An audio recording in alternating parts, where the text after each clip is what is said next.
Hi, how are you all. तो next lecture शुरू करते हैं हम। इसमें हम डिस्कस करेंगे principle of parallel plate capacitor. इससे पहले जो पिछले लेक्चर में हम चीज़ें डिस्कस कर चुके हैं, मैं थोड़ा सा उसके बारे में बात करता हूँ कि स्फेरिकल कैपेसिटर हमने बात कर लिया था। हमने जो ये कॉन्फ़िगरेशन थी, ये वाली,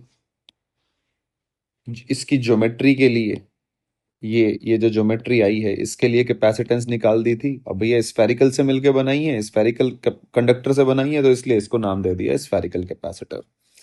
पर ये जो कैपेसिटेंस आई है ये ज्योमेट्री की आई है। क्लियर है?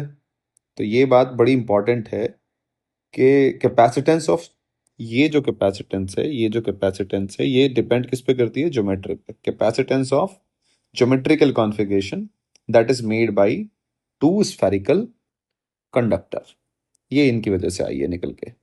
और एक निकाली थी हमने ये वाली, एक सिंगल की वजह से निकाली थी हमने, जिसकी वैल्यू क्या थी अगर आपने देखी हो तो 4 पाई एप्सिलॉन नॉट आर। ये इस कॉन्फ़िगरेशन की वजह से थी सिंगल, और दूसरे वाला इनफाइनाइट पे था।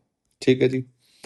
अब इस सवाल में अगर मैं थोड़ा इसको और डिस्कस करूं, थोड़ा एक तरीका और आपने सोचा होगा, या ऐसे भी सोच सकते हैं इस तरीके को, कि ये C1 है, मुझे पता है कि यहाँ C1 C2 C3 तीन है। ये C1 C2 C3, एक कॉन्फ़िगरेशन तो ये आएगी। C1 एक कैपेसिटर ये हो गया, एक अगले वाला हो गया और एक बाहर वाला हो गया, तीन कैपेसिटर हो गए। और पोटेंशियल यहाँ V है तो यहाँ का भी V होगा, यहाँ जीरो होगा, इनफाइनाइट पे जीरो होगा। तो आप ऐसे कर लो, अगर इसको आप थोड़ा सा बनाओ तो यहाँ V लिख लो और यहाँ जीरो लिख लो। और देखो, ये कैपेसिटर के बीच में C1 के बीच में V0 रखना है आपको, C1 के बीच में V0 रखना है। ये हो गया C1। फिर C2 के बीच में भी आपको V0 रखना है, तो ये V0, ये C2 आ गया। और C3 के बीच में भी आपको क्या रखना है? V0। तो एक ये तरीका है, तीनों पैरेलल में आ गए तो आपने ये ऐड कर लिया। ठीक है। सिमिलरली अगर आप इसको लिखोगे, यहाँ V और यहाँ जीरो, देखो यहाँ भी एक कॉन्फ़िगरेशन C1, एक C2, एक C3, तीनों कॉन्फ़िगरेशन बना ली। तीन कैपेसिटर यहाँ भी हैं, तीन कॉन्फ़िगरेशन तीन कैपेसिटर। अब मैं ये तो मैंने यहाँ सीधा लिख दिया था, लेकिन अगर मैं इसकी पूरी बात करूं, प्रॉपर प्रॉपर मतलब क्या है? प्रॉपर ऐसे है, देखो, कॉन्फ़िगरेशन है। मैं जो बताने जा रहा हूँ वो बहुत इंपॉर्टेंट बात है। ऐसा नहीं है कि यहाँ की कैपेसिटेंस नहीं है, यहाँ कैपेसिटेंस है, लेकिन यहाँ कोई चार्ज स्टोर नहीं हो रहा, तो उसका मतलब हमने सी इक्विवेलेंट में उसको कंसिडर नहीं किया। कैसे? जैसे आप यहाँ C1 लिखो, तो मैंने लिख दिया यहाँ C1, ये है मेरा C1, और C1 के अक्रॉस कैपेसिटेंस क्या है? सेम, तो ऐसे वायर कनेक्ट कर दिया। फिर मेरा C2 है, C2 है मेरा ये V0, और जीरो से आगे फिर मेरा C3 लगा हुआ है, ये C3 है ऐसे। यहां मैंने फिर से वायर कनेक्ट कर दिया। तो मुझे, अगर मैं इस A और B पॉइंट के बीच में CAB की बात करूं, तो क्या आएगा निकल के? अगर आप सोचो इसको, यहाँ V तो यहाँ भी V, तो यहाँ तो कोई चार्ज नहीं जाएगा। यहाँ V ठीक है, आगे नहीं जा सकता। यहाँ जीरो तो यहाँ भी जीरो, कनेक्टिंग वायर है, तो इसमें भी कोई चार्ज नहीं जाएगा, वो चार्ज नहीं जाएगा। तो CAB कितना आ गया? C2 के बराबर, which is equal to 4 pi epsilon naught BC upon C minus B। तो कोई भी बच्चा ये नहीं समझेगा कि ये C1 C2 नहीं, वो तो बनेगा ही बनेगा। वो तो चार्ज पे डिपेंड नहीं कर रहा, वो तो कॉन्फ़िगरेशन पे डिपेंड कर रहा है। ये कॉन्फ़िगरेशन है तो इसका कैपेसिटेंस होगा, ये यहाँ है इसका भी होगा। लेकिन दिक्कत ये है, बात ये है कि यहाँ कोई चार्ज स्टोर नहीं हो रहा, तो इसको हम जैसे रेजिस्टेंस को कैंसिल आउट कर देते थे, अगर रेजिस्टेंस के across potential same, difference same होता था, तो यहाँ भी हम वही काम कर रहे हैं। सिमिलरली यहाँ पोटेंशियल सेम है तो इसको तो कंसिडर नहीं करेंगे, सिर्फ C2 को मैंने कंसिडर किया है। आई होप कि अभी आपको थोड़ा और बेटर अंडरस्टैंडिंग के साथ समझ में आया होगा। अब मैं थोड़ा आगे चलता हूँ और मैं बात करता हूँ किसकी जी? Parallel plate, principle of parallel plate capacitor. इसको जो समझाया जाता है, पहले मैं पोटेंशियल से आपको समझाने की कोशिश करता हूँ। देखो, ध्यान से देखना, मैंने क्या किया, पहले पोटेंशियल से जैसे किताबों में है वैसे पढ़ने की कोशिश करते हैं, फिर बाद में एक एनर्जी से और अच्छे तरीके से समझेंगे इसको। तो आपने इस कंडक्टर को क्यों चार्ज दे दिया? चलो जी, दे दिया, ठीक है। इस कंडक्टर को क्यों चार्ज दिया? तो इसके ऊपर पोटेंशियल कितना राइज हुआ? V राइज हो गया मान लो। let plus q charge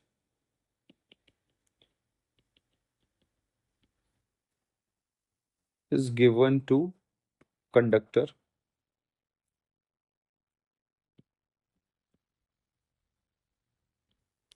ठीक है जी such that its potential rise to V। ये किस चीज पे बेस्ड है अगर मैं इसकी बेस की बात करूं ये बेस है बेस ऑन फैक्ट क्या कि capacitance of conductor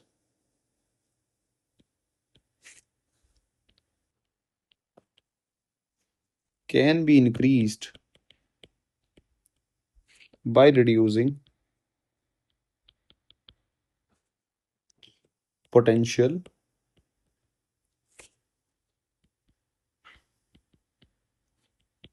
keeping charge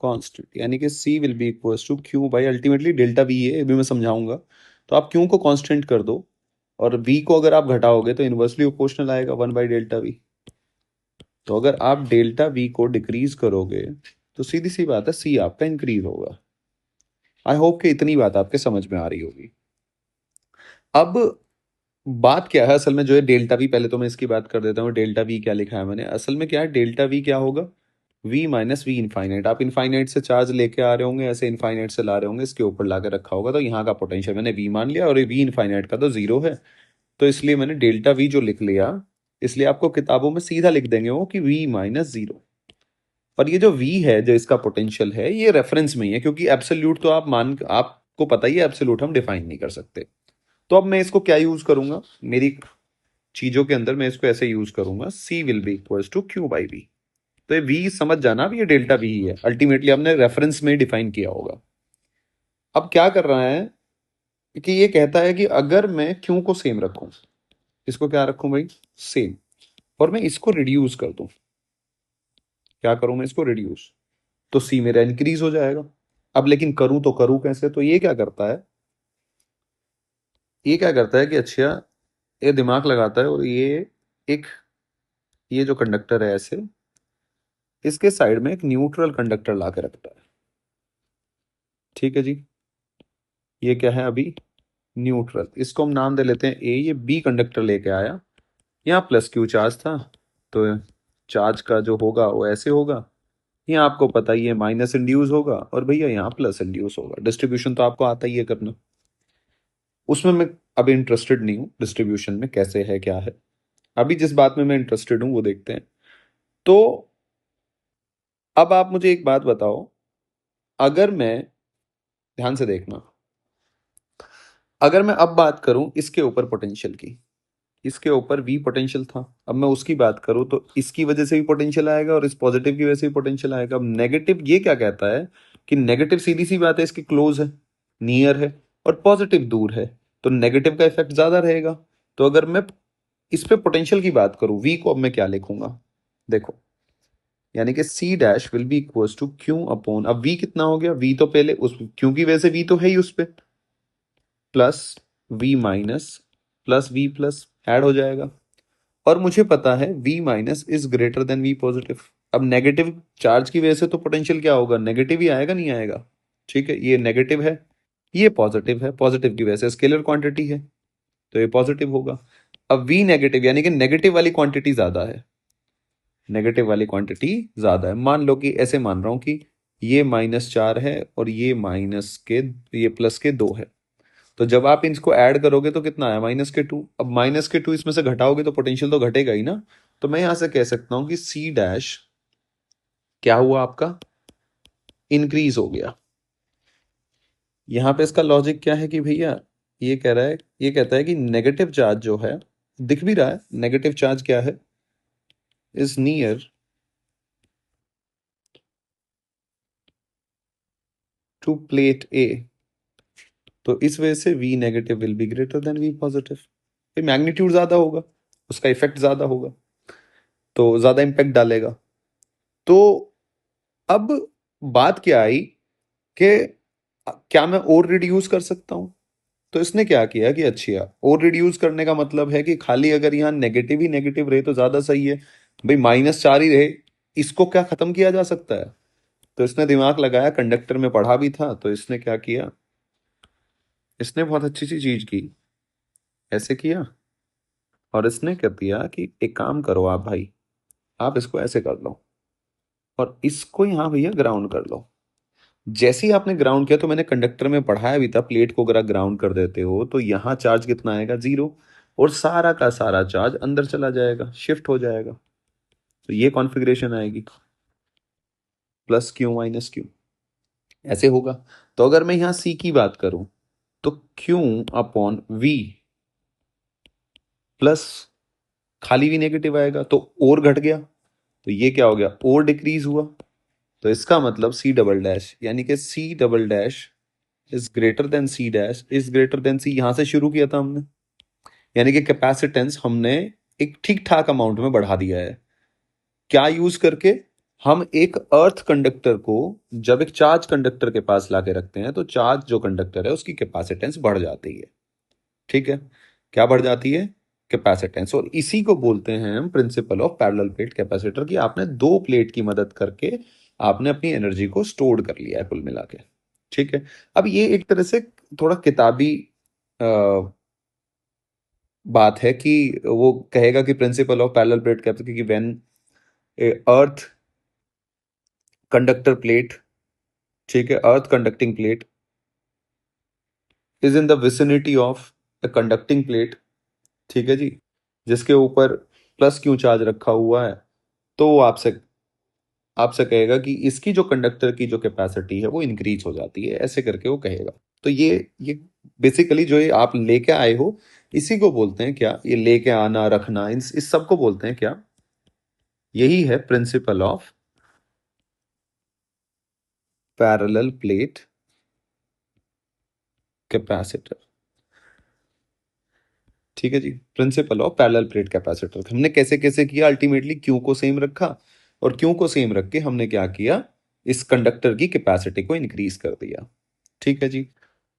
तो अल्टीमेटली आपने दो कंडक्टर का, यानी कि दो प्लेट का यूज करके एनर्जी को स्टोर कर दिया। अब मैं इसको थोड़ा सा हम अपने हिसाब से समझने की कोशिश करते हैं, वो आपको शायद ज्यादा बेटर और अंडरस्टैंडिंग देगा। मेरे हिसाब से मुझे ऐसा लगता है, ये किताबी भाषा है, लेकिन अगर आप इसको अच्छे से समझो, तो मैं वो प्रिंसिपल थोड़ा एनर्जी की टर्म में समझाने की कोशिश करता हूँ। ये थोड़ा मुझे कम अच्छा लगता है इस तरीके से एक्सप्लेन करना। ये किताब में लिखा हुआ है, ठीक है, लेकिन अब हम इसको ढंग से जानते हैं, और जब आप वैसे जानोगे तो आपको थोड़ा और बेटर अंडरस्टैंडिंग बनेगी।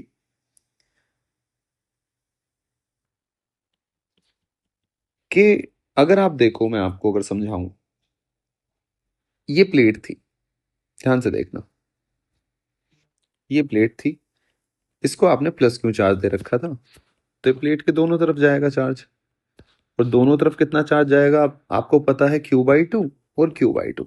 अब आपको फील आएगी कि हम कर क्या रहे हैं। अब हमारा मेन ऑब्जेक्टिव क्या है?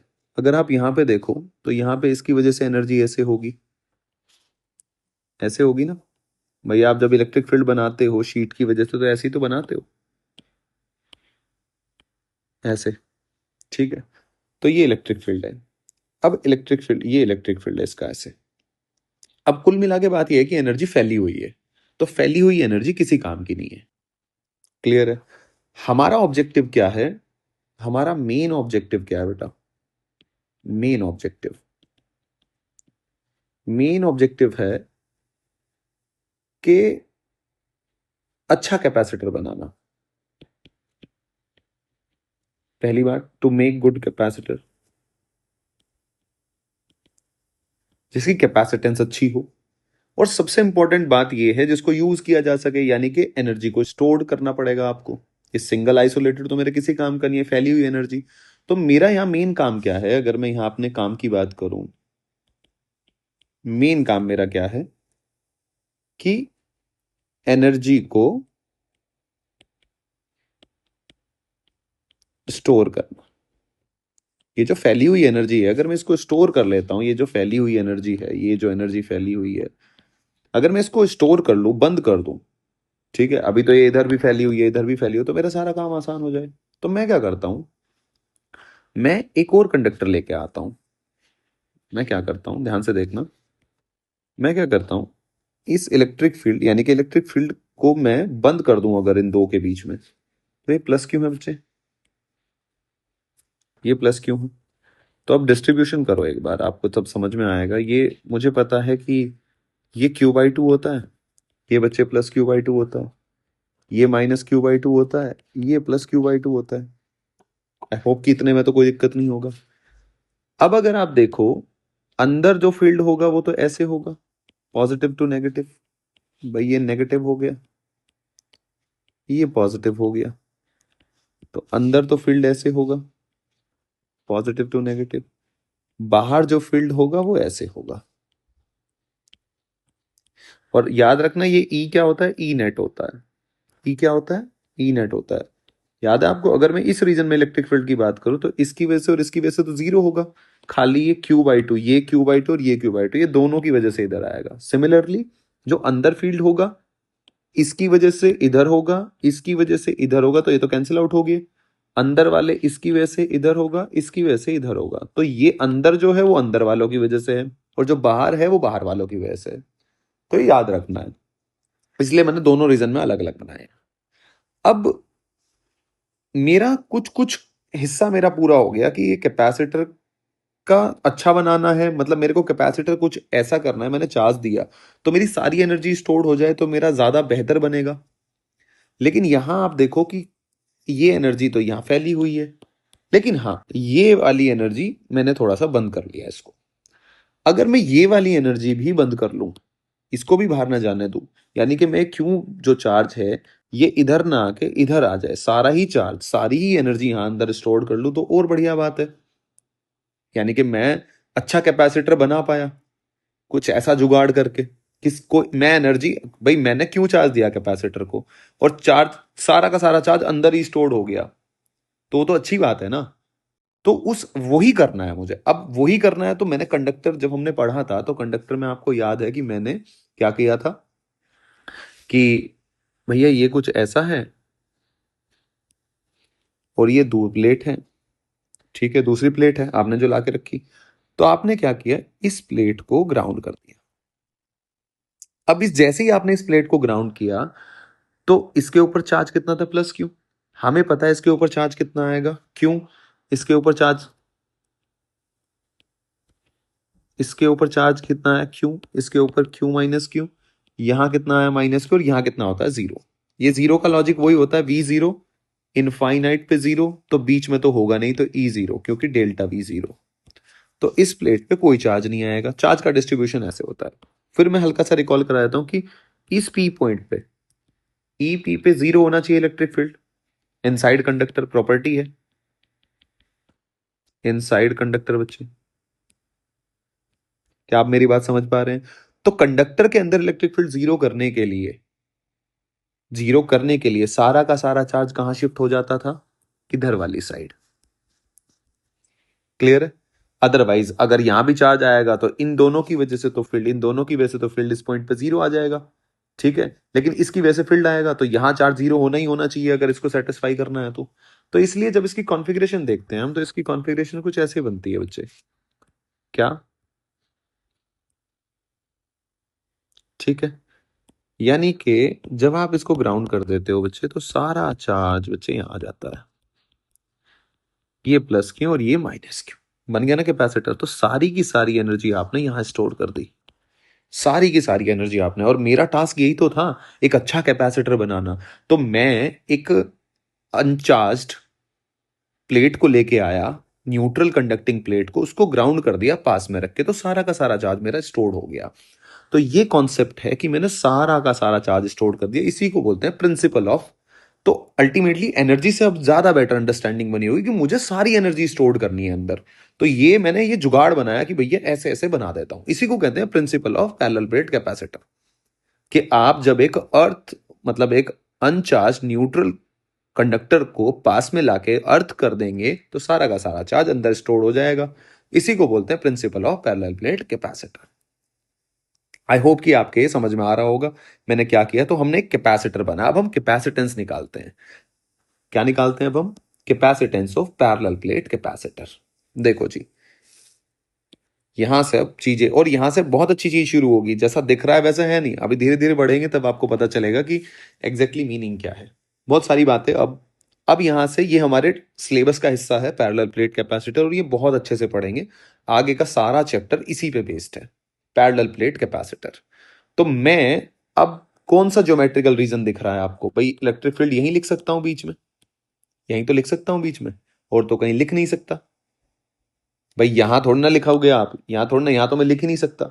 इसके लिए शीट के लिए आप ये बहुत दूर तक थोड़ा ना डिफाइन कर सकते हो, क्योंकि E is equal to sigma by two epsilon not. ये इनफाइनाइट शीट के लिए, इनफाइनाइट शीट के लिए पॉइंट बहुत पास होना चाहिए, तो कुछ कंडीशन है तभी वो लिख सकते हो आप। तो मैं पोटेंशियल डिफरेंस इसके बीच में लिख सकता हूं। यहां मैंने सारी एनर्जी यहां स्टोर कर ली, यानी कि मैं कैपेसिटेंस, इस जो ज्योमेट्री की, दो प्लेट की वजह से जो ज्योमेट्री बनी है, ये जो ज्योमेट्री बनी है, इसकी कैपेसिटेंस निकालना चाहता हूं मैं। यानी कि दो प्लेट की वजह से जो ज्योमेट्री बनी है, मैं उसकी कैपेसिटेंस निकालना चाहता हूं। उसकी कैपेसिटेंस जब निकल के आएगी, उसको नाम दिया जाता है पैरेलल प्लेट कैपेसिटर, क्योंकि ये दो प्लेट का यूज करके आपने एनर्जी को क्या किया है? स्टोर किया है। पहले आप स्फेयर को यूज करके, स्फेरिकल कंडक्टर को यूज करके स्टोर कर रहे थे, फिर सिलेंड्रिकल को यूज कर रहे थे, अब पैरेलल। तो ज्योमेट्री यानी कि नाम के हिसाब से ही हमने कैपेसिटर के नाम दे रखे हैं। तो यानी कि ये कैपेसिटेंस किसकी है? इस रीजन की कैपेसिटेंस है, यानी कि इस ज्योमेट्री की कैपेसिटेंस है। चार्ज से कोई रिलेशन नहीं होता। जैसे कि आपने देखा होगा, मैंने यहां सीधा C1 C2 ले लिए थे। यहां मैंने जब ये आया तुम्हारा, तो मुझे पता है कि इस रीजन की C1 होती है, इस रीजन की C2 होती है। मेरे को चार्ज चार्ज से क्या लेना देना है? भाई चार्ज तो स्टोर्ड होगा वो तो बात की बात है, लेकिन मुझे पता है कि इस रीजन की कैपेसिटेंस है जो मैंने निकाल रखी है। क्या? C is equal to 4 pi epsilon naught A B upon B minus A. ये तो फिक्स है ना, ये तो मुझे पता है ना। इस रीजन, इस ज्योमेट्री की, इस ज्योमेट्रिकल कॉन्फ़िगरेशन की ये कैपेसिटेंस है, इस ज्योमेट्रिकल कॉन्फ़िगरेशन की ये है। ऐसे ही मैं पैरेलल प्लेट कैपेसिटर में, क्योंकि फिर बाद की बात है ना, वो तो चार्ज जितना आएगा, वहां कितना चार्ज है, C is equal to Q by V, वो मैं बाद में निकालूंगा। अब आप वर्ड को मेरे बहुत ध्यान से सुनना, आपको मजा आएगा। तो मैं एक बार कैपेसिटेंस निकालता हूं। देखो जी, अब हम क्या बात करते हैं? हम बात करते हैं बच्चे पैरेलल प्लेट कैपेसिटर। सुनना आप, आपको बड़ा अच्छा लगेगा, और जैसा दिखता है वैसा है नहीं। अब इस बात का भी आंसर आएगा कि कैपेसिटर पे टोटल चार्ज जीरो ही क्यों होता है, और बच्चे क्या गलत सोच लेते हैं, आप लोग क्या गलत सोच लेते हैं, क्या दिमाग में गलत सेट हो जाता है हमारे। तो उस चीजों को हम थोड़ा सा ध्यान से सुनेंगे। देखो जी, आप ध्यान से सुनो। अगर ये मेरे पास बच्चे, ये दो पैरेलल प्लेट हैं, ठीक है जी, और इनके बीच का बच्चे सेपरेशन कितना है? D, और इनका क्रॉस सेक्शनल एरिया कितना है? A, ठीक है। इसके ऊपर मैंने कितनी है? प्लस सिग्मा माइनस सिग्मा, ठीक है। वो सेम बात है कि ये ग्राउंड कर रखा है, क्लियर है। तो चार सीधी सी बात है, अंदर होगा प्लस माइनस। अब मैं यहां फील्ड लिखना चाहता हूं। देखो, जब भी निकलेगी तो capacitance Q by delta we करके ही। ये तो मुझे पता ही है, ज्योमेट्री से सीखा ही है मैंने। अब इन दोनों के बीच मुझे डेल्टा वी निकालना पड़ेगा। एक बार तो निकालना ही पड़ेगा ना। देखो, ये क्यू का यूज करके, डेल्टा वी यूज करके, लेकिन मुझे पता है क्यू डेल्टा वी पे डिपेंड ही नहीं करता। मेरा पास फाइनल एक फॉर्मूला आ जाएगा जो मुझे इस रीजन की, इस ज्योमेट्री की कैपेसिटेंस पता चल जाएगी। भैया अगर मैंने दो प्लेट इस एरिया की लगा रखी है इतनी डिस्टेंस, तो इनकी एक फिक्स कैपेसिटेंस होगी जो मुझे पता चल जाएगी। यानी कि ज्योमेट्री पे डिपेंड करती है कैपेसिटेंस, चार्ज पे और किसी पे कोई रिलेशन नहीं होता। अब आगे चलो।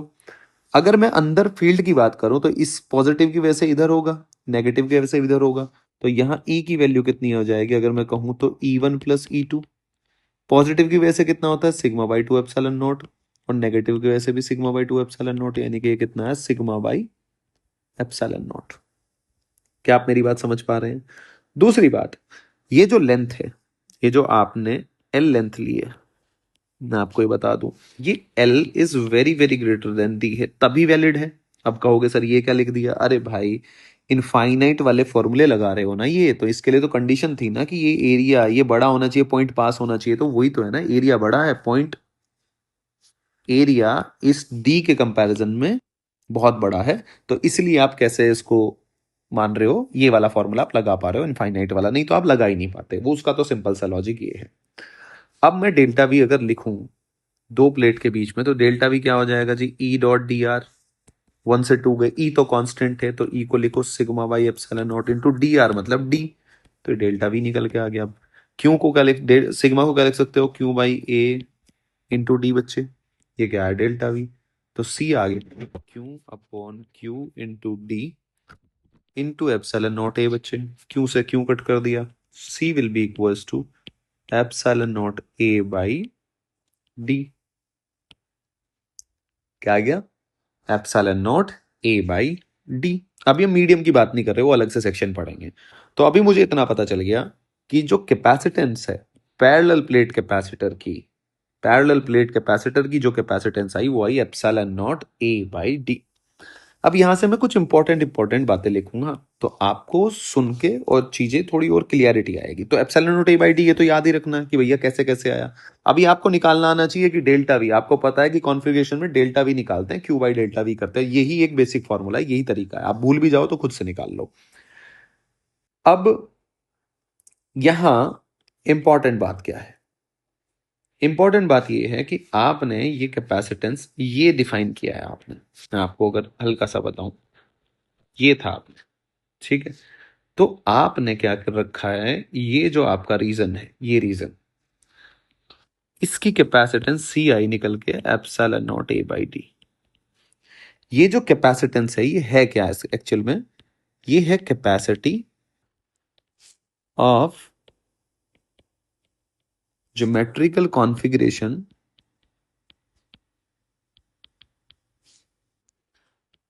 That is made by two conducting plate. ठीक है। अब आप कह रहे होंगे सर ये तो क्या बात बता रहे हो आप, हर बार इसी को बोलते रहते हो, ये इस पे बहुत जोर दे रहे हो आप कि भाई ये बहुत इंपॉर्टेंट है कि कैपेसिटी बनाई है ज्योमेट्रिकल कॉन्फ़िगरेशन की, दो कंडक्टिंग प्लेट, जिसको हमने बोल दिया, जिसको हमने नाम दिया इसको, इसको हमने क्या नाम दिया? ये जो कैपेसिटी आई है इस ज्योमेट्रिकल, इसको बोला हमने capacitance of parallel plate capacitor. ठीक है। अब बच्चे बोल रहे हैं कि सर ये तो क्या ही आप बात बोल रहे हो। अब मैं जो बात बोलने वाला हूं बहुत इंपॉर्टेंट बात है, अब आपके क्लियर हो जाएगी कि मैंने अब तक ये बात क्यों, मैं बार बार इस बात को बोल रहा हूं, क्यों इस बात पे इतना ज्यादा जोर दे रहा हूं कि नहीं ये इंपॉर्टेंट बात है। आप देखो, अब मैं क्या कर रहा हूं, मैं आपसे एक चीज पूछता हूं बस, आपके सारी बातें क्लियर हो जाएंगी कि ये क्यों बोला जा रहा है आपको। मैंने एक आइसोलेटेड कैपेसिटर है, ये आइसोलेटेड कैपेसिटर है, और इसको मैंने प्लस क्यों चार्ज दिया। एक आइसोलेटेड कैपेसिटर है, उसकी एक प्लेट को मैंने क्यों चार्ज दिया? क्या आप समझ पा रहे हैं? ये जो पैरेलल प्लेट कैपेसिटर है, if Q charge is given to one plate of a isolated, कहीं से कनेक्ट नहीं है, isolated parallel plate capacitor having capacitance C, having capacitance C. तो आपको बताना है जी, तो पोटेंशियल डिफरेंस बताना है कि भैया कितना पोटेंशियल डिफरेंस होगा ये जो प्लेट के अक्रॉस। तो और दूसरी बात, जो कैपेसिटर है, जो कैपेसिटर है उसका टोटल चार्ज कितना होगा, पहली बात तो ये। दूसरी बात, टोटल चार्ज ऑफ कैपेसिटर। कि जो कैपेसिटर आपने, ये जो आइसोलेटेड कैपेसिटर है, ये टोटल चार्ज आपने क्यू चार्ज तो प्लेट को दे दिया, लेकिन टोटल चार्ज कितना है, ठीक है ना, कैपेसिटर का टोटल चार्ज बताना है। अब पहली बात जो बच्चे गलती करते हैं, वो पहला गलती तो यही करते हैं कि इसका चार्ज बच्चे कहते हैं कि सर ये प्लस क्यों है। सर प्लस क्यों दे तो दिया आपने, नहीं। आप ध्यान से देखो, ये जो कैपेसिटेंस है, अब ध्यान से सुनना एक एक बात, ये जो कैपेसिटेंस है ना बेटा, ये जो कैपेसिटेंस है, ये इस ज्योमेट्रिकल कॉन्फ़िगरेशन की है। यानी कि पहले आप इसका डिस्ट्रीब्यूशन करो, तो मुझे पता है प्लस क्यू बाई टू इधर आएगा बच्चे, प्लस क्यू बाई टू इधर आएगा, माइनस क्यू बाई टू इधर आएगा, और प्लस क्यू बाई टू इधर आएगा। तो अगर आप ध्यान से देख पा रहे हो, तो यहां सिर्फ क्यू बाई टू की वजह से एनर्जी स्टोर्ड हुई है। और मैंने जो कैपेसिटेंस डिफाइन की है ना, ये जो सी डिफाइन किया है बेटा, ये बहुत इंपॉर्टेंट है। ये जो मैंने सी डिफाइन किया है, ये सी डिफाइन जो कर रखा है, ये सिर्फ इस रीजन के लिए, इस ज्योमेट्रिकल रीजन के लिए, इस रीजन के लिए मैंने कैपेसिटेंस डिफाइन ही नहीं किया है। मुझे सिर्फ यहां मतलब है कि यहां चार्ज कितना आएगा, तो यहां चार्ज कितना है, क्यू बाई टू। तो मेरा पोटेंशियल डिफरेंस क्या, पहले का आंसर मेरा क्या आएगा, delta V will be equal to, कुछ बच्चे क्या लिखेंगे, क्यू बाई सी, जो है गलत आंसर।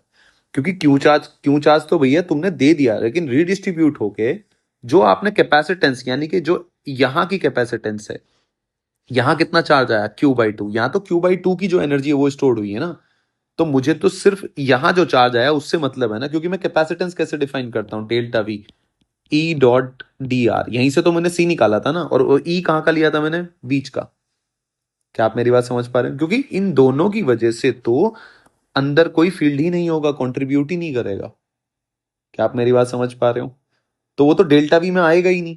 तो जो आपने कैपेसिटेंस, ध्यान रखना, आप बहुत इंपॉर्टेंट बात बोल रहा हूं, जो कैपेसिटेंस बच्चे आपने डिफाइन करी है, ये इसीलिए कहा जाता है कि रीजन की है, ज्योमेट्रिकल कॉन्फ़िगरेशन की, इस कॉन्फ़िगरेशन, इस जो मैं डब्बा बना रहा हूं बार बार, इसकी है। तो इस डब्बे में जो चार्ज आएगा, इस वाली, इन दोनों सरफेस पे जो चार्ज आएगा, मुझे उससे मतलब है।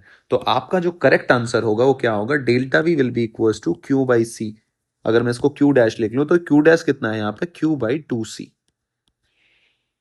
क्लियर है। तो ये जो क्यू चार्ज होता है ना, अगर आप इसको लिखो, मैं इसको अगर थोड़ा सा लिखना चाहूं, तो ये जो क्यू डैश है, ये क्यू डैश, ये वो चार्ज होता है, वो चार्ज होता है, लिख देता हूं,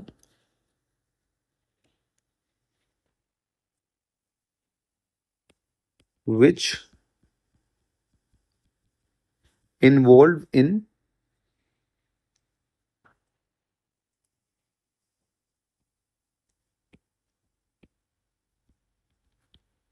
जियोमेट्रिकल कॉन्फ़िगरेशन, जिसके लिए आपने सी डिफाइन किया है, जिसके लिए सी डिफाइन किया है, जिसको आपने किया है, जिसको हमने पैरेलल प्लेट कैपेसिटर बोला है। तो इसका मतलब आपको अब समझ आ रहा होगा कि आपने जो ये सोच रहे थे ये भी गलत है, जो बच्चे सोचते हैं। इसका मतलब टोटल चार्ज कितना है, जीरो।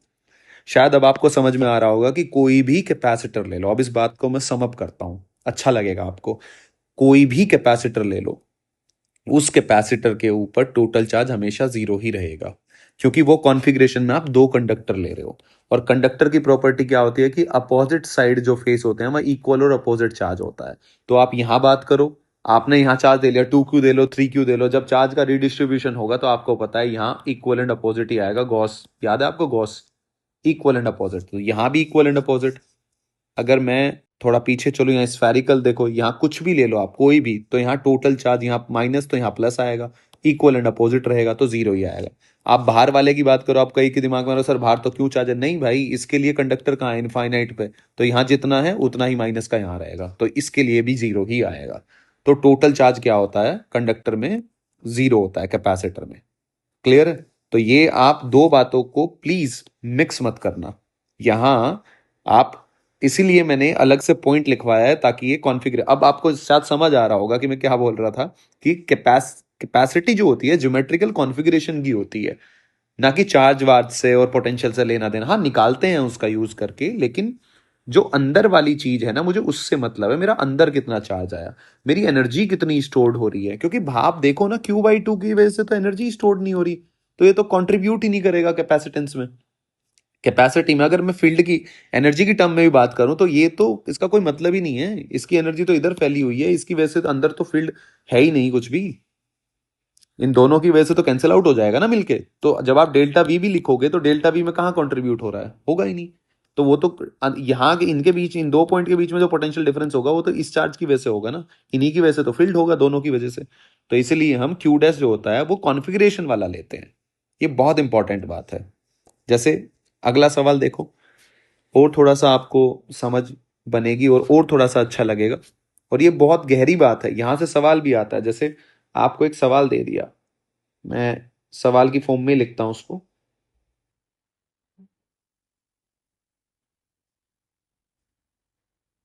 आपको गिवन है isolated parallel plate capacitor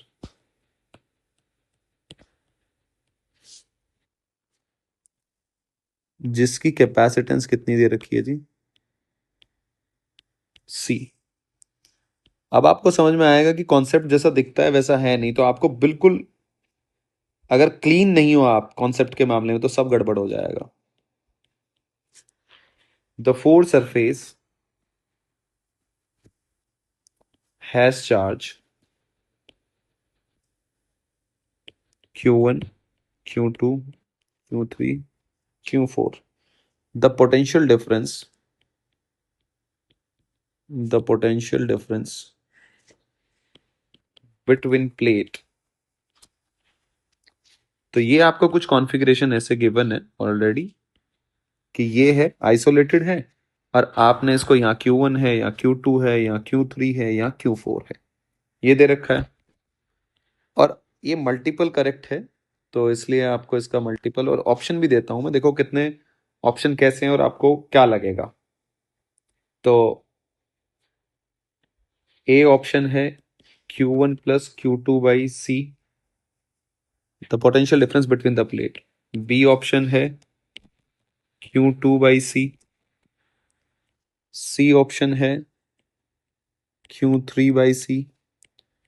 fourth option है या डी ऑप्शन है 1/C, Q1 plus Q2 minus Q3 plus Q4। Clear है जी। तो अब आप इस सवाल को ध्यान से देखो, तो सवाल क्या कह रहा है, एक आइसोलेटेड कैपेसिटर है, आपने कुछ चार्ज दे रखा है, तो इसने स्पेसिफिकली कह दिया कि यहाँ Q1 है, Q2 है, Q3 है, Q4 है। अब आप बता दो कि इसमें से कौन सा ऑप्शन आपका सही होगा। तो अब कुछ बच्चे तो सोचेंगे कि भैया Q1 plus Q2 by C। कुछ के दिमाग में ये भी आ रहा होगा कि इसका चार्ज माइनस इसका चार्ज, लेकिन नहीं।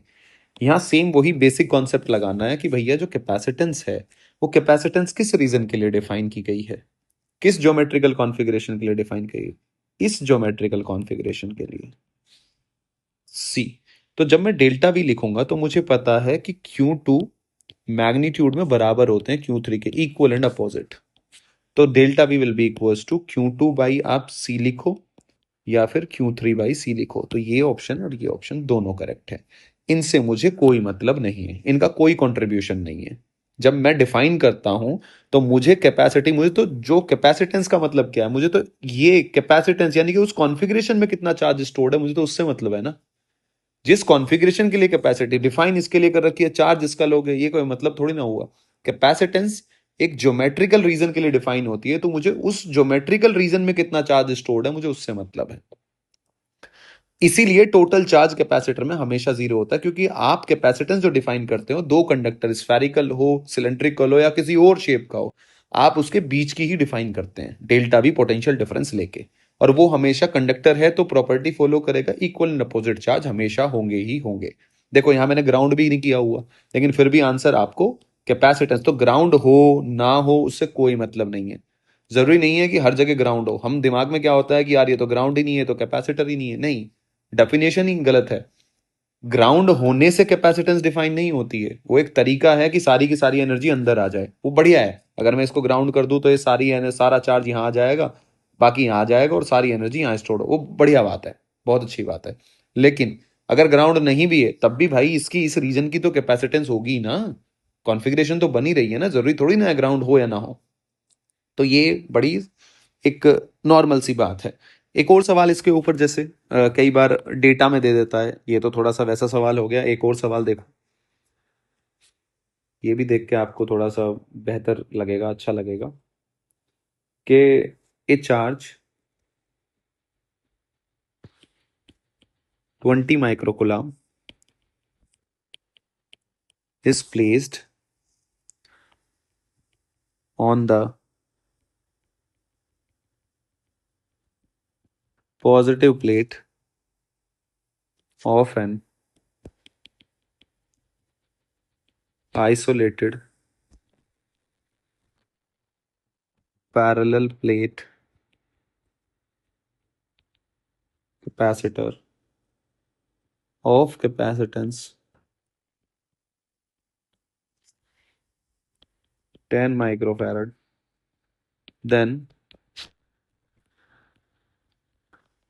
potential developed between plate।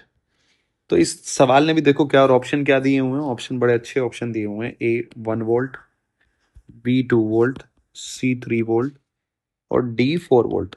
अब बच्चा क्या सोल्व करेगा कि चार्ज कितना दिया है, 20 माइक्रोकुलाम अच्छा पैरेलल प्लेट कैपेसिटर। अब जिसको पता नहीं है वो उसने क्या किया कि पैरेलल प्लेट कैपेसिटर को एक प्लेट को दे दिया तो कैपेसिटर को दे दिया।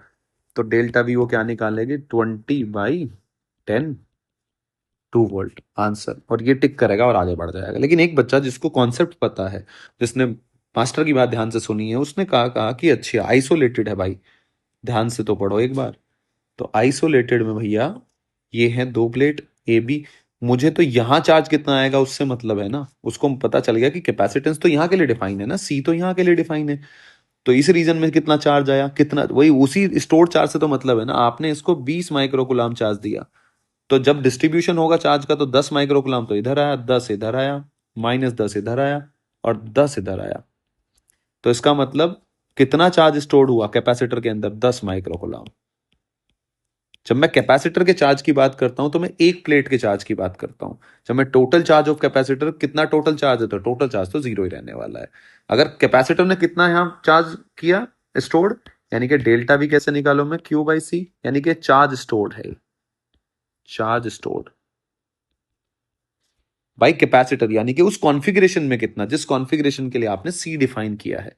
तो ये ऐसे बोलना कि कैपेसिटर ने कितना चार्ज स्टोर किया, नहीं, कैपेस चार्ज स्टोर किया जो जिस कॉन्फ़िगरेशन में आपने कैपेसिटेंस, जिस कॉन्फ़िगरेशन के लिए आपने कैपेसिटेंस डिफाइन किए। तो यहां मैं लिख सकता हूं विल बी इक्वल्स टू, आपको अब समझ आ रहा होगा, 10/10 will be equals to 1 volt. So correct answer will be, ये नहीं होगा, ये होगा।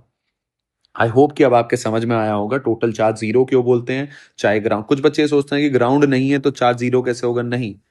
अरे भाई कैपेसिटेंस तो आपने, फिर कह रहा हूं मैं, बीच वाले रीजन के लिए है ना, और बीच वाले रीजन में तो हमेशा इक्वल एंड अपोजिट ही आएगा ना चार्ज, जिनके लिए हम कैपेसिटी को डिफाइन करते हैं। तो ये थोड़ा सा एक बहुत अच्छा कॉन्सेप्ट है, यहाँ से चीजें बिल्ट होती हैं, जिसमें थोड़ा कंफ्यूजन होता है। तो मुझे लगता है कि अब आपको कभी भी कंफ्यूजन नहीं होगा इन दो दो तीन बातों में। अब थोड़ा आगे चलते हैं। अब मैं बात करता हूं फोर्स बिटवीन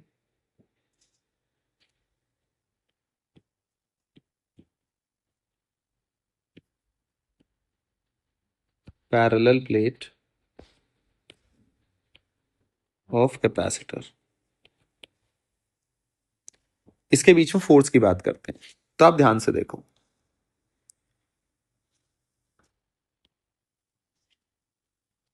ये अगर मेरे पास प्लेट है तो प्लेट को थोड़ा ऐसे बना देता हूं, थोड़ा दिखेगा आपको, दिख जाएगा तो ठीक रहेगा।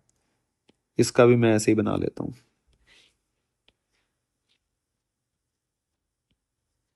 ठीक है जी। ये मैंने तो पैरेलल प्लेट बना ली, इसके ऊपर चार्ज मैंने प्लस सिग्मा ले लिया, इसके ऊपर चलो माइनस सिग्मा मान लो, कोई दिक्कत नहीं है, प्लस सिग्मा ले लो, चलो प्लस सिग्मा ले लो, या कैपेसिटर ही ले रहे हो तो कोई बात नहीं, माइनस सिग्मा ले लो।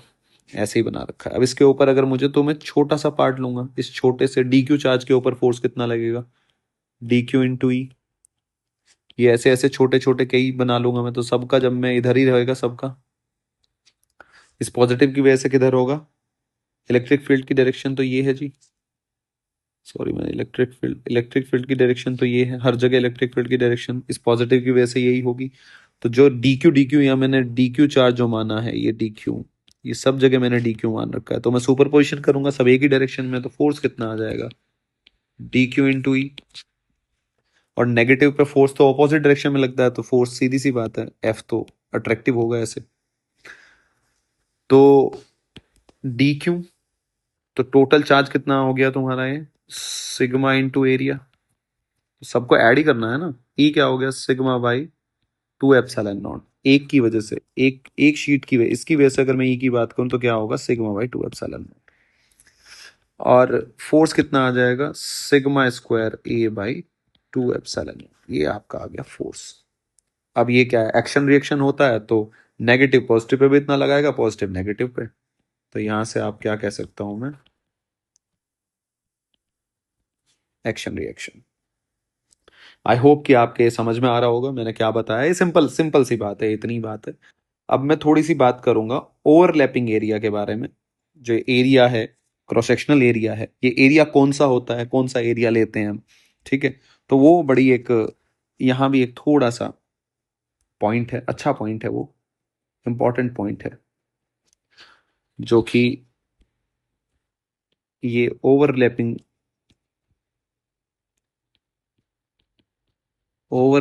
एरिया को लेके है, ठीक है बच्चे। अब आप ध्यान से देखो कि ये था मेरे पास पैरेलल प्लेट, मैंने दो कंडक्टर लिए थे ना, मैंने दो कंडक्टर लिए थे, अगर आपको, ये ऐसे था, ठीक है जी। और मैंने इसको सारी एनर्जी को स्टोर करने के लिए बैठा, मैंने क्या, अच्छा तभी होगा ना जब ऐसे, तो सारी एनर्जी यहाँ आ गई, मतलब सारा चार्ज अंदर स्टोर हो गया, बढ़िया बात है, प्लस क्यू माइनस क्यू। लेकिन मैंने क्या किया, मैंने थोड़ा सा गड़बड़ क्या कर दिया, कि मैंने इसको यहाँ किया और मैंने इसको यहाँ शिफ्ट कर दिया, मेरा मन, मैंने कर दिया। अब मैं पूछ रहा हूं कि अब बताओ कैपेसिटेंस कितनी होगी, और डी मैंने उतना ही रखा, ये डी मैंने उतना ही रखा, एरिया भी सेम रखा, सब चीजें सेम है, तो कुछ चेंज नहीं किया, प्लेट को बस थोड़ा सा नीचे खिसका दिया। अब आप ध्यान से देखो होता क्या है, जब मैंने ये बात प्रूव करी थी तो मैंने इस पी पॉइंट पे इलेक्ट्रिक फील्ड को जीरो प्रूव किया था, तभी हो सकता है। लेकिन अगर मैं अब यहाँ पी पॉइंट लूं, और अगर यहाँ चार्ज आ रहा हो, यहाँ चार्ज आ रहा हो, तो इस वाले फील्ड, यहाँ तो ये होगा इलेक्ट्रिक फील्ड, तो इसको कैंसिल आउट कौन करेगा, कोई भी नहीं है।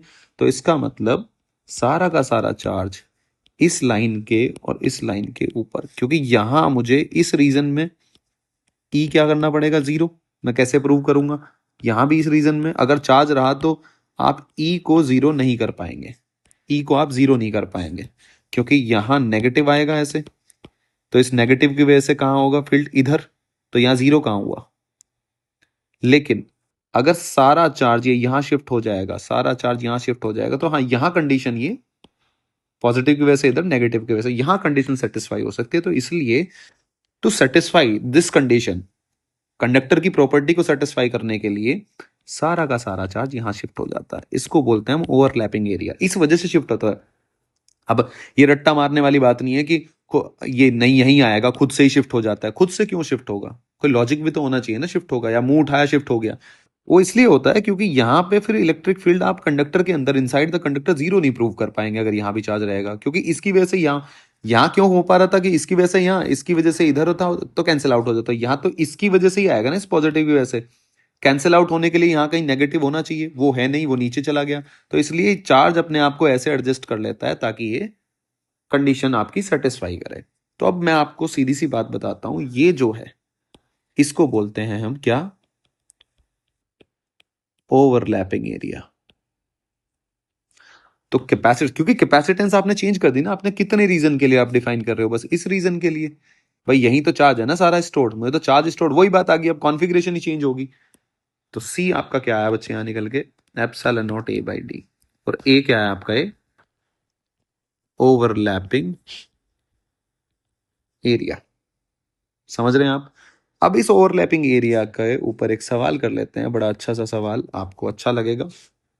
कैसे आपसे सवाल पूछा जाएगा? देखो, सवाल ऐसे पूछ लेगा कि भैया कुछ ऐसा है कि एक स्क्वायर प्लेट है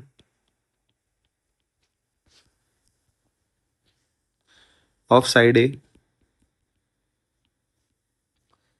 and circular plate of radius a/2 and circular plate of radius a/2 are coaxially and parallel to each other to form a parallel plate capacitor, ठीक है, ऑफ कैपेसिटेंस C। बना दिया। The separation between the plate is the separation between plate is. तो कुल मिला के क्या given है अगर मैं इसको बनाऊं कि ऐसे दे रखा है आपको, और यहां ऐसे कोएक्सियली ऐसे a/2 रेडियस का, तो ये a/2, तो ये कितना, ये ओवरलैप एरिया अगर मैं निकालूं तो ये ओवरलैपिंग एरिया बनेगा। अगर मैं इसको यहां बनाऊं तो ये मेरा ओवरलैपिंग एरिया बनेगा, ठीक है। अगर थोड़ा सा इसको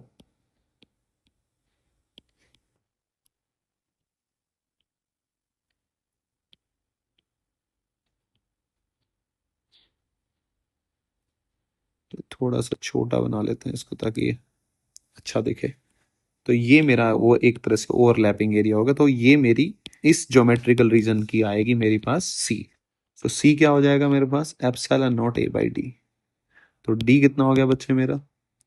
एप्सिलॉन नॉट ए की वैल्यू कितनी आ गई? पाई a/2 का स्क्वायर डिवाइड बाई सी, यानी कि डी की वैल्यू आ गई पाई epsilon not a square by 4c। ये आंसर आया। तो ये ओवरलैपिंग एरिया का मतलब है।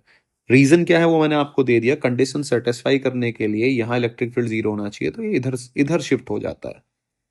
आई होप कि आपके ये बात समझ में आई होगी। अब इसमें एक और इंपॉर्टेंट पॉइंट होता है, एज इफेक्ट। एज इफेक्ट क्या होता है जी? Edge effect.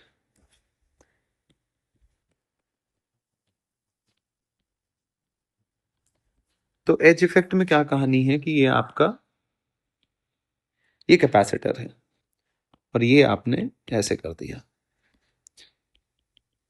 तो सारा का सारा चार्ज, पॉजिटिव चार्ज इधर हो गया। अब मैंने सिग्मा भी क्या माना है? Uniform distribution. ई भी क्या माना है मैंने? Inside uniform. और फिर मैंने डेल्टा भी निकाला और अपनी सारी कैलकुलेशन की। लेकिन हकीकत में क्या होता है? हकीकत में ये होता है, जो एज पे होता है ना, एज पे इलेक्ट्रिक फील्ड यूनिफॉर्म नहीं होता। ये ऐसे होता है कुछ, इसको बोलते हैं एज इफेक्ट। एज पे क्या होता है? ये यूनिफॉर्म नहीं होता। लेकिन हम क्या करते हैं, हम कर देते हैं इसको नेग्लेक्ट। क्यों? एज जो डिस्टेंस है ना बेटा, बात ये है जो डिस्टेंस है वो बहुत छोटी है एरिया के कंपैरिजन में, ठीक है। तो इसलिए हम इस इफेक्ट को नेग्लेक्ट कर देते हैं। लेकिन रियलिटी में क्या होता है कि यहाँ पे इलेक्ट्रिक फील्ड कुछ इस तरीके का होता है। मतलब कि ये सिग्मा जो है ना, ये यूनिफॉर्म नहीं होता हर जगह। क्लियर है? ई यूनिफॉर्म नहीं है यहाँ, जो हम यूज करते हैं। लेकिन हम यूज क्यों करते हैं? क्योंकि हम नेग्लेक्ट कर देते हैं। क्लियर है? तो एक ये छोटी सी बात होती है यहाँ, जो कि आपकी एनसीईआरटी में भी। अब थोड़ा सा हम एनसीईआरटी की तरफ चलते हैं, और अब आपको मैं थोड़ा उसमें क्लियरिटी देनी शुरू करता हूं। फिर हम आगे सीरीज कॉम्बिनेशन वगैरह, बेसिक थ्योरी कंप्लीट हो गई है यहाँ पे। आप अगर यहां से पढ़ो, देखो ध्यान से, एक एक बात समझने की कोशिश करते हैं हम। ये क्या कह रहा है कि एक capacitor is a system of two conductor separated by insulator. ये इंसुलेटर बाद में आएगा, मीडियम जब हम डालेंगे। फिलहाल ये है कि दो कंडक्टर सेपरेट करके आप एक कैपेसिटर बनाते हो। ये आपने दे रखा है Q1, ये इसने ऐसे कर दिया, सेपरेट सेपरेट कर दिया। V1 माइनस V2 निकाल दिया। अब ये कॉन्फ़िगरेशन को हमने चार्ज कैपेसिटर मान लिया। अब ध्यान से जो डॉटेड लाइन है वो पढ़ना, जो मार्क कर रखा है मैंने। Even a single conductor can be used as capacitor by assuming the other at infinity. जो हम बात कर रहे थे क्या, कि ये जो सिंगल आइसोलेटेड कैपेसिटर है, ये जो सिंगल, इसके लिए दूसरा कंडक्टर कहाँ होता है, इनफाइनाइट पे। तो कुछ बच्चों के दिमाग में कंफ्यूजन होता है कि सर इसको कैपेसिटर क्यों बोलते, अरे भाई कैपेसिटर बोलेंगे उसको, उसके लिए दूसरा कंडक्टर इनफाइनाइट पे है, ठीक है। बाकी सब चीजें वैलिड करेगा। कंडक्टर्स में be so charge that connecting to them to terminal of battery, ठीक है, वो अभी हम आगे पढ़ेंगे। क्यू इज कॉल्ड चार्ज, जो क्यू चार्ज है, Q is called charge of capacitor, though this in fact is the charge on one plate of conductor. यानी कि जब मैं कैपेसिटर के चार्ज की बात करूंगा तो वो एक चार्ज की बात करूंगा, क्योंकि total charge of capacitor is zero. वो तो मैंने समझाया ही है कि अगर ये कॉन्फ़िगरेशन है, नॉर्मल सी बात है, कॉन्फ़िगरेशन ये मैंने ग्राउंड भी नहीं कर रखा, तब भी मैंने किसके लिए डिफाइन किया है, ये इस रीजन के लिए। और यहाँ प्लस होगा तो इक्वल अपोजिट यहाँ, ये तो मुझे कंडक्टर की प्रॉपर्टी से पता है, तो टोटल चार्ज जीरो ही होगा। तो मैं चार्ज ऑन कैपेसिटर एक प्लेट की बात करता हूं। तो आई होप ये क्लियर हो गया होगा आपके। फिर दूसरी बात, ये जो क्यू बाई वी है, ये क्या है, पोटेंशियल डिफरेंस। क्या डिफाइन किया है, पोटेंशियल डिफरेंस। सिंगल पोटेंशियल नहीं होता, पोटेंशियल डिफरेंस होता है। तो ये C is equal to Q by V. This constant C is called capacitance. ये जो कांस्टेंट है, C is independent of Q और V। Q और V के इंडिपेंडेंट है, रेशियो पे कोई डिपेंड नहीं, क्योंकि ज्योमेट्रिकल कॉन्फ़िगरेशन की वहां कहीं भी Q और V कुछ नहीं आता निकल के।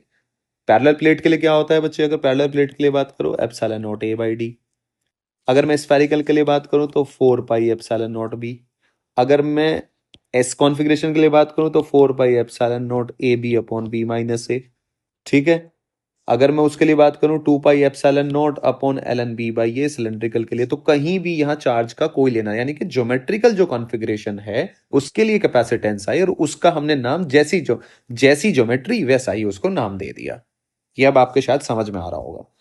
आगे देखो, see depends only on geometrical configuration.